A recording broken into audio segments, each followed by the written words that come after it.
খুব চেনা, কিন্তু কেউই জানে না জামাইকে ভরকে দেওয়ার জন্যই এই সন্দেশের আবিষ্কার।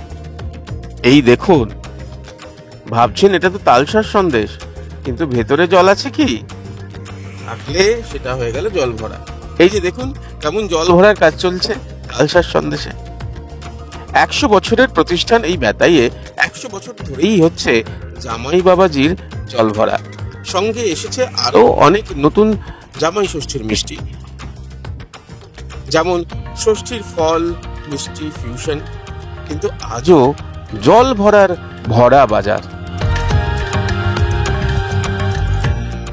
যখন জামাই বাবাজিরা জামাই ষষ্ঠীতে বাড়িতে আসেন, তখন প্রথমেই শাশুড়িমা থালায় ফল টল সাজিয়ে দেন, ফল সাজিয়ে দেন, সঙ্গে থাকে মিষ্টান্ন মিষ্টি। সমস্ত মিষ্টির মধ্যে একটি মিষ্টি আছে, সেটা একেবারে এক্সক্লুসিভলি শুধু জামাই বাবাজিদের জন্য ভেবেই করা সৃষ্টি। সেই মিষ্টিটা কি জানেন? তার নাম জল ভরা। এই জল ভরা কোথায় পাওয়া যায়? সব জায়গাতেই পাওয়া যায়। কোন জায়গায় জল ভরার যে রহস্য, সেটা উন্মোচন করতে পারবেন। চলে এসেছি মিষ্টির সেই আতুর ঘরে, মিষ্টির কিচেনে, যেখানে তৈরি হচ্ছে জামাই ষষ্ঠীর নানান মিষ্টি। সঙ্গে রয়েছে জামাই ঠকানো জল ভরা। অ্যাকচুয়ালি শোনা গেছে বদ্রেশ্বরের এক জমিদার বাড়িতে নতুন জামাইকে ঠকানোর জন্য মিষ্টির ভেতরে গোলাপ জল ভরে দিতে হবে। সেইখান থেকেই আবিষ্কার এই জল ভরা সন্দেশ। মানে সন্দেশটা হতে হবে তালশাঁসের মতো সন্দেশ, অথচ তার ভেতরে থাকবে গোলাপ জল, জামাইকে ঠকানোর জন্য। আর সেই উৎপত্তি হয়ে গেল, জন্ম হয়ে গেল জল ভরা সন্দেশ। ভদ্রেশ্বরের জামাই বাড়ির জমিদার বাড়ির জন্য এটা আর কি তৈরি হয়েছিল। আর তখন থেকেই এই সাবেকি মিষ্টি জামাই ষষ্ঠীতে কিন্তু একটা অন্যরকম মাত্রা বহন করে। প্রত্যেক শাশুড়িদের কাছে এই মিষ্টিটা একটা সাবেকি মিষ্টি হিসেবে তারা এখনও ব্যবহার করে চলে। না, জামাই ঠকানো ব্যাপারটা হচ্ছে এটা পুরোপুরি একটা আনন্দ মজার ব্যাপার, যে নতুন জামাইকে ঠকাতে হবে, মিষ্টি খুলে ফাঁপা থাকবে, তার ভেতরে গোলাপ জল। এই ঠকানোর এই আনন্দটা দেওয়ার জন্যই কিন্তু এই জামাই ঠকানোর প্রবণতা। জামাইয়ের পাঞ্জাবিতে যেন সেই জলটা গড়িয়ে পড়ে, এটাই হচ্ছে জামাই ঠকানোর। যে জামাই তো জানবে না যে মিষ্টির ভেতর, সন্দেশের ভেতর থেকে জল বেরোতে পারে, সেই জন্য জামাইয়ের মতো খেতে শুরু করবে।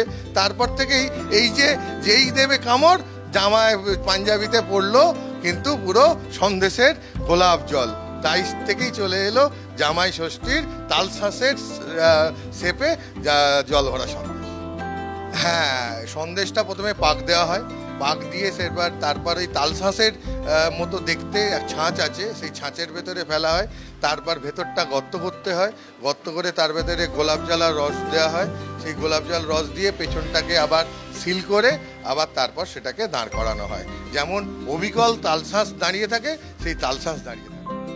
জামাই ষষ্ঠী বেসিক্যালি আমাদের যেটা ফলের দাম থাকে জামাই ষষ্ঠীতে আগুন।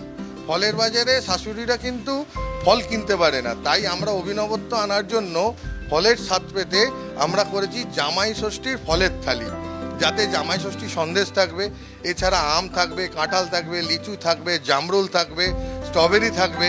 এই দিয়ে আমরা তৈরি করেছি জামাই ষষ্ঠীর ফলের থালি। এবং প্রত্যেকটা ফল শুধু সন্দেশের মতো খেতে নয়, প্রত্যেকটা ফলে আলাদা আলাদা স্বাদ। কাঁঠাল খাবেন, কাঁঠালেরই স্বাদ পাবেন, লিচুটা খাবেন, লিচুরই স্বাদ পাবেন।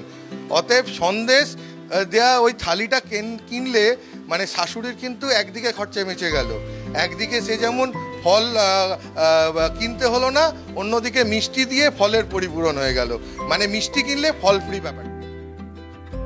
সুতরাং বুঝতেই পারছেন, হুগলির জমিদার বাড়িতে কোনো এক জামাই ষষ্ঠীতে বিশেষভাবে এই জল ভরা তৈরি হওয়ার পর সেটা ছড়িয়ে পড়ে চারিদিকে। এবং এরকম ঐতিহ্যবাহী মিষ্টান্ন ভাণ্ডারে সেই পুরনো জল ভরাও রয়েছে। তবে জামাইবাবুদের একটুখানি সাবধান করে দিই, আমি তো এখানে খাচ্ছি যেটা অলরেডি সৈকত ভেঙে ফেলেছে, সুতরাং আমার জলের যে ধাঁধা সেটা অলরেডি সমাধান হয়ে গিয়েছে। আমি খাচ্ছি, কিন্তু যারা জামাই রয়েছেন তারা সাবধান। এখনো কিন্তু ইন্টেলিজেন্ট শাশুড়িরা রয়েছেন যারা কিন্তু এই ট্রিক্সটা জানেন, এবং ওই জল ভরা যদি পাতে পড়ে তাহলে একটু বুঝে সুঝেই খাবেন, বলবেন শাশুড়ি মা দেখুন এই সেই জল ভরা তো, আমি জানি আমি খাচ্ছি কিন্তু সেই জল আমায় ভিজাতে পারছে না। সুরিতের সঙ্গে প্রীতম দে, ক্যালকাটা।